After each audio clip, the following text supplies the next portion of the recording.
ANC has announced its new National Executive Committee. Sihle Zikalala, Mduduzi Manana and Ronald Lamola received the most votes. Well, more than half of the NEC members are women as well. And the governing party concluded its elective conference on Tuesday after re-electing Cyril Ramaphosa as president for a second term. Political analyst Lukhanyo Vangqa joins me now via Zoom to take me through his thoughts on this new list regarding the NEC. Lukhanyo, a pleasure talking to you. Thank you so much for your time this morning. What do you make of the new NEC? Good morning, Tumelo. Thank you for inviting me. You can see a rather youthful new NEC that is coming up. It's obviously filled with the slate of Cyril Ramaphosa, with a lot of Cyril Ramaphosa loyalists having made it through onto the NEC. Also, interesting, Tumelo, is the fact that we seem to be on the precipice of a change of guard within the ANC. In this new NEC, the only people that have a history of having been in exile were Lindiwe Zulu, Lindiwe Sisulu, and I think Nkosazana Dlamini Zuma. So you can see that we're moving away from the exile generation, and we have moved away from the Robben Island generation. No one on the previous NEC list as well had ever been to Robben Island, and this one that came to zero as well. And now we're moving away from those that had been in exile or had been in Robben Island, and we're going into a new generation of the ANC leadership. So it would be interesting what that would mean for the country. But also the thing that was disappointing, Tumelo, is the fact that those who are actually under 35 who qualify as youth only formed about 4%, under 4% of the top 80 NEC members, which is quite a disappointment for a country that is as youthful as ours, that the younger people of the ANC are not having their creative energies unleashed at the leadership level and given the opportunity to take the mantle of leadership and take the country or that organization forward. And why do you think that resistance? Why do you think we aren't seeing more young people represented in the NEC? Because these are the very same young people within the NEC that represent the ANC youth, national task team. They still don't have, necessarily an ANC youth league. They haven't been to conference. There seems to be a resistance there in making sure that the structures of the youth within the organization not only are supported but are well represented within the NEC. What you see coming to Melo is that there seems to be an indication that people are leveraging their leadership of the ANC Youth League in order to parlay that into higher leadership positions within the ANC, and not necessarily using that for a generational mission of including more young people into the NEC of the ANC. And you look at Colin Mayine, he did the same thing. He was able to secure a seat for himself within the NEC.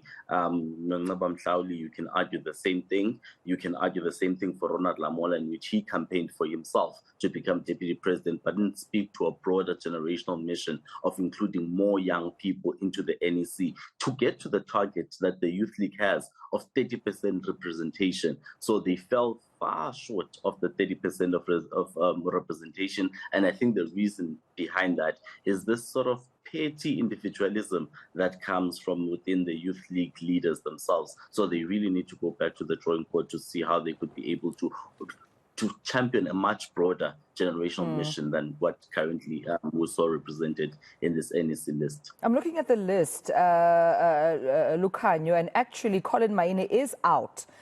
He didn't make it, it seems, to this list. The likes of Zuko Kotlimbi is in, Nceba Mhlaudi is also in, Ronald Lamola definitely in. When it comes to those who are out, any shockers there for you particularly? Yes, I think Minister Pravin Gordhan not having made it back in was quite a big shocker because it's quite a heavy hitter within the ANC. You would expect him to be part of this list. Also, Ms. Naledi Pandor not having made it back in. And I think the Speaker of Parliament as well, Nosiviwe Maphuzane Nqakula, was unable to make it back onto this list. And that would be have consequences for some of their ministerial positions. If you remember, Secretary General Mbalula yesterday said that the president needs to use this Christmas break to really apply his mind to reconstituting his cabinet so that he can have a cabinet reshuffle early next year. So we expect that there should be those changes.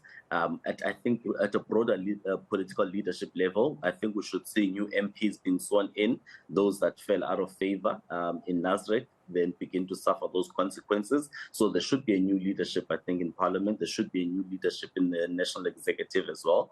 So really a lot of changes will come, and those people, those individuals that didn't make it back onto the list, we can really see them fall off both Parliament and also in Cabinet. Yeah, I just wonder what this new NEC then means for Cyril Ramaphosa when it comes to decision-making and decisiveness. You know that he's been heavily criticized on not having much of a backbone, of inaction, of being indecisive, almost trying to please everyone politically and not taking a stern stance on whatever decision that he needs to, even if it means making enemies within his own organization or not being necessarily popular. So with at least, approximately 70% of the NEC seemingly being on his side, or at least being, Ramaphosa loyalists, what's the expectation then from your view of the president? Okay, Tubel, so intuitively speaking, in terms of politics, that he won by greater margins than he did in 2017 should put him in a greater stead to be able to take his reform agenda forward. The fact that his NEC is now decked with his own political supporters and those that come from his faction would give him a stronger impetus for him to even accelerate his reform agenda, the implementation of his own policies, and also just give him much more confidence to say that he has the backing of his NEC to take all the decisions that he feels necessary to take this country forward. But the issue is that it will also come back to the individual.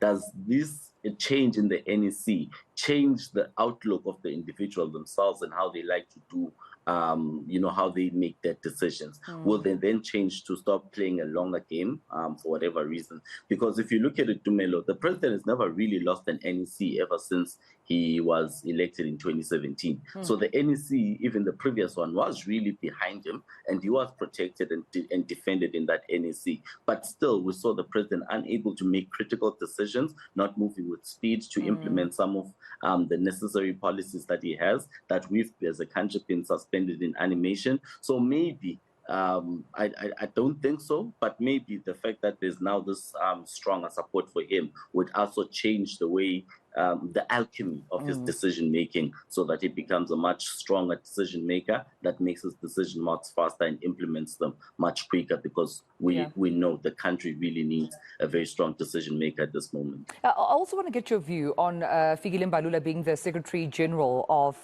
the ANC, newly elected, also making it very clear that he is the new custodian of the ANC's constitution. When it comes to him, of course, cracking the whip on NEC members in terms of towing the line, what do you think, or at least have heard from, the past media briefings that we've seen, the SG addressing the media, what do you think is the stern warning coming from him in terms of NEC members towing the line, making sure that they centralize in one voice in favor of the organization, as opposed to parading themselves as individuals with the democratic right to either vote out of their consciousness or to express how they feel, which may in turn may jeopardize, the mission and mandate of the organization?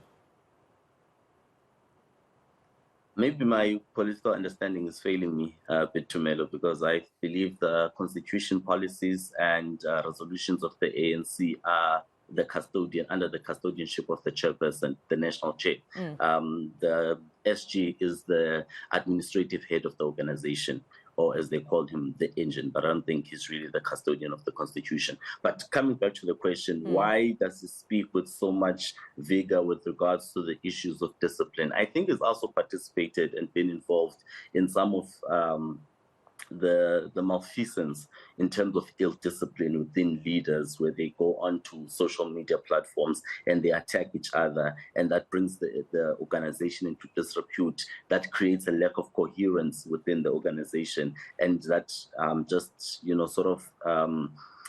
really cements the fragmentation of the organization and this sort of divisions and divisive factionalization of the organization. So he understands the damage that that can do when there isn't really a sort of someone that marshals the forces of the ANC. And I don't think that the responsibility falls to him. He's not the center of the organization. The president is. The president is the one that would have to set that tone. The president is the one that would have to give marching orders. The president is the one that would have to give umkombandlela to the rest of the ANC comrades. And I think he's taking upon himself a responsibility that really is that of the president, because if he creates that himself becoming the new center, then that would create the two centers of power. But working together with the president, I think they would be able to implement whatever policies that they need to implement. They would need to, they can instill whatever discipline that they need to instill within their members, and probably have democratic centralism work in a much better way than it did with the previous NEC, because we saw with the other NEC that the divisions were so rife, and the differences really hamstrung that NEC, and it was without question the weakest NEC the ANC has ever had,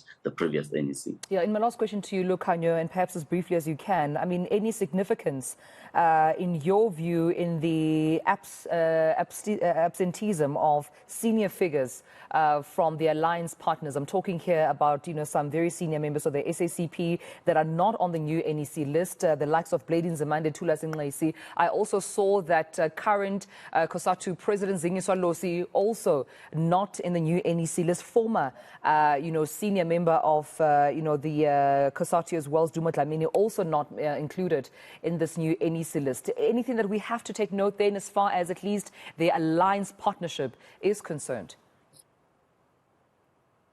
I think the alliance is sort of waning, and the influence of the alliance partners is waning within the ANC. But that's the first aspect of it. There's another aspect as well of it, is that the older guard didn't make it, but the younger generation absolutely did. David Masondo made it in and is also part of the leadership structure of the SACP. Putima Namela made it into the NEC as well. So you can see that the younger guard from those alliance partners really did make it in. So even though that the senior, more well-known brand names of those organizations didn't make it in. So there's those two aspects. It's one, the influence waning, but on the other side, the fact that there's a changing of guard of the younger generation beginning to make it into the NEC. I appreciate you speaking to me about this morning. Political analyst Lukhanyo Vangqa, always a pleasure talking to you. Thank you so much for your time.